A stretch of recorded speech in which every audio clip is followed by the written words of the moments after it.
जी energy आपण vibrate करतो तीच एनर्जी आपण क्रिएट करतो.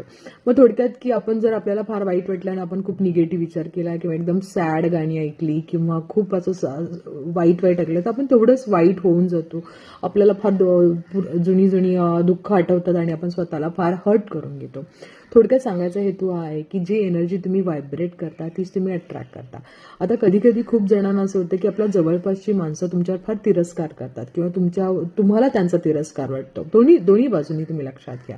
अशा वेळेला तुम्ही त्या माणसाला बघितलं तरी तुम्हाला खूप राग येतो, असं वाटतं ह्याला काहीतरी करावं. त्यावेळी काय होतं की तुम्ही निगेटिव्ह एनर्जी क्रिएट करता. अशा वेळेला आपण काय करायचं, आपल्याला त्या माणसाशी संबंधच तोडायचा आहे किंवा आपल्याला काही घेणं देणंच नाहीये त्या माणसाशी. अशा वेळेला असं म्हणायचं आपण की एनर्जी आपण क्रिएट करायची. मग आता एनर्जी कशी क्रिएट करायची, तर थोडक्यात काय करायचं, मनापासून, त्याला बोलायची गरज नाहीये, मनापासून आपल्या अगदी हृदयापासून म्हणायचं, जे काही माझ्याकडून चुकलं असेल किंवा माझ्याकडून तुला